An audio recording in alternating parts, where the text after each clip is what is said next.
สุดท้ายเนี่ยงอกนี้ไงนี่ខ្ញុំចង់បង្ហាញខ្លះៗហើយនឹងនិយាយប្រាប់ខ្លះៗពាក់ព័ន្ធជាមួយនឹងប្រភេទកាមេរ៉ា model កាមេរ៉ា system កាមេរ៉ាដែលខ្ញុំប្រើ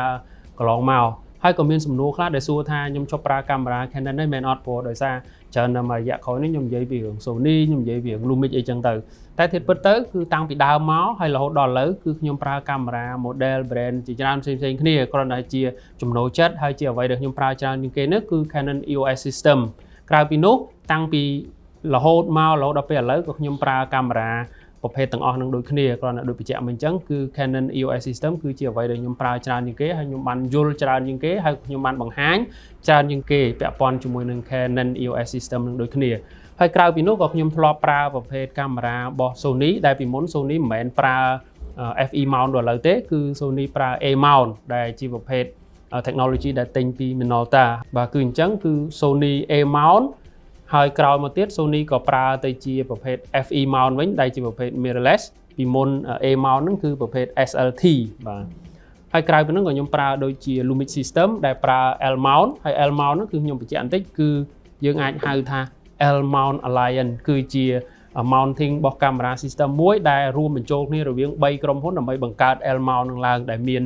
Leica ដែលមាន Panasonic ហើយជាមួយនឹង Sigma អញ្ចឹងយើងនឹងឃើញប្រភេទបោះក្រុមហ៊ុនទាំង3ហ្នឹងប្រើ L mount ដូចគ្នាមានន័យថាយើងអាចប្រើផ្លាស់ប្ដូរគ្នាបានសម្រាប់កាមេរ៉ាទាំង3ហ្នឹងអញ្ចឹងមានន័យថាសម្រាប់ lens Lumix L mount គឺយើងអាចប្រើជាមួយនឹង Leica កាមេរ៉ាបានហើយដូចគ្នាដែរ Leica កាមេរ៉ាក៏អាចប្រើជាមួយនឹង Lumix system បានដូចគ្នាបាទក្រៅពីនោះក៏ខ្ញុំប្រើប្រភេទ Fuji X system គឺ X mount ក៏មានប្រើហើយសម្រាប់ Canon វិញគឺខ្ញុំប្រើ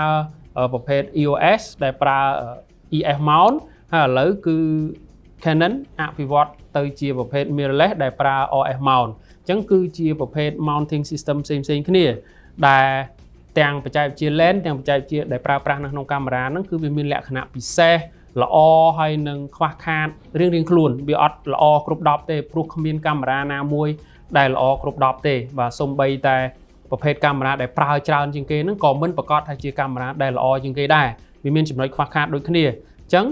នៅវីដេអូបន្តទៀតខ្ញុំនឹងលើកយកបង្ហាញអំពីលក្ខណៈពិសេសរបស់កាមេរ៉ាមួយហើយជាមួយនឹងលក្ខណៈខ្វះខាតរបស់កាមេរ៉ា system មួយដូចគ្នាដែរហើយខ្ញុំគ្រាន់តែបញ្ជាក់បន្តិចព្រោះអ្វីដែលខ្ញុំនឹងនិយាយគឺជាគំនិតឯករាជ្យគឺជាយោបល់ដែលខ្ញុំគិតថាវាល្អឬក៏វាមិនល្អដោយមិនមានការ sponsor អីទេដោយអ្វីដែលយើងឃើញនៅទីនេះគឺជាកាមេរ៉ាដែលខ្ញុំទិញខ្លួនឯងមិនមែនមានក្រុមហ៊ុនណាមួយឧបត្ថម្ភដោយ free នោះទេគឺខ្ញុំទិញហើយខ្ញុំប្រើសាកល្បងដើម្បីឲ្យយល់ថាតើកាមេរ៉ា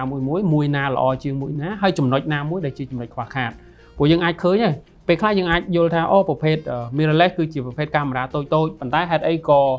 Panasonic Lumix ប្រភេទ S1 នេះ mirrorless ដែរប៉ុន្តែហេតុអីក៏ធំអញ្ចឹងដោយសារវាមានគុណសម្បត្តិមួយផ្សេងដែលផ្លាស់ប្ដូរគ្នាជាមួយនឹងទំហំហ្នឹងហើយដូចកាមេរ៉ា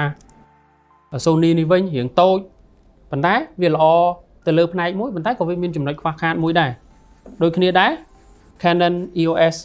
R system នេះដែលប្រើ RF mount នេះគឺជា technology ថ្មីរបស់ Canon មានចំណុចល្អហើយក៏មានចំណុចខ្វះខាតដូចគ្នាអញ្ចឹងអ្វីដែលខ្ញុំនឹងបង្ហាញទៅបងប្អូនទាំងអស់គ្នាគឺជាគំនិតឯករាជ្យមួយដែលខ្ញុំឃើញថាវាល្អនិងវាមានចំណុចខ្វះខាតផ្សេងៗដែលអ្នកទាំងអស់គ្នាគួរតែដឹងព្រោះនេះគឺជាចំណេះដឹងទូទៅគឺជាការយល់ដឹងទូទៅនៅក្នុងផ្នែក photography មិនមែនថាយើងដឹងច្រើនអញ្ចឹងទៅធ្វើឲ្យយើងប្រកែជាងនរណាម្នាក់ទេប៉ុន្តែវាឲ្យយើងមានគំនិតនៅក្នុងការសម្រេចចិត្តថាតើកាមេរ៉ា system ណាមួយដែលយើងគួរតែជ្រើសរើសយកមកប្រើហើយកាមេរ៉ា system ណាមួយដែលវាត្រូវជាមួយនឹងតម្រូវការរបស់យើងបាទរឿងអស់ទៅនេះគឺនៅពេលដែលយើងដឹងរឿងអស់នឹងអស់ហើយវាធ្វើឲ្យយើងសន្សំសំចៃថវិកាសន្សំសំចៃពេលវេលាក្នុងការប្រើប្រាស់កាមេរ៉ារបស់យើងឲ្យមានប្រសិទ្ធភាពជាងសម្រាប់ខ្ញុំដោយសារខ្ញុំចូលចិត្តទៅលើបច្ចេកវិទ្យាអស់ទាំងហ្នឹងអញ្ចឹងតាំងពីប្រភេទ EOS R នឹងចេញមកដំបូងឧទាហរណ៍ដូចជាការប្រើប្រាស់គុណភាពទៅលើវីដេអូខ្ញុំអាចនិយាយបានថាពេលហ្នឹងធ្វើបិទ EOS R ប្រើ 4K រៀងក្របបន្តិចមែនប៉ុន្តែគុណភាពវីដេអូសម្រាប់ Full HD 50 frame 60 frame គឺគុណភាពល្អជាងប្រភេទកាមេរ៉ាដទៃបាទហ្នឹងគឺជាចំណុចល្អមួយដែលថាពេលខ្លះបើសិនជាយើងគ្រាន់តែស្ដាប់គេយើងអត់ដឹងទេតោះតែយើងប្រើខ្លួនឯងគេហៅថា practical usage ប្រើដោយផ្ទាល់បានយើងយល់ប៉ុន្តែដោយអ្វីដែលខ្ញុំនឹងបង្ហាញអ្នកទាំងអស់គ្នាគឺជាគំនិតដែលខ្ញុំយកចេញពីការអនុវត្តយកចេញពីការប្រើប្រាស់ដោយផ្ទាល់ដើម្បីឲ្យអ្នកទាំងអស់គ្នាបានជាគំនិតនៅក្នុងការគិតនិងការសម្រេចចិត្តបាទអរគុណច្រើនសម្រាប់ការតាមដានវីដេអូមួយនេះបើអ្នកគិតថាវាមានប្រយោជន៍ like share និង subscribe នៅក្នុង channel នេះផងបើសិនជាស្ដាប់អត់ទាន់ស្ដាប់ភាសាទៀតព្រោះមិញរឿងច្រើន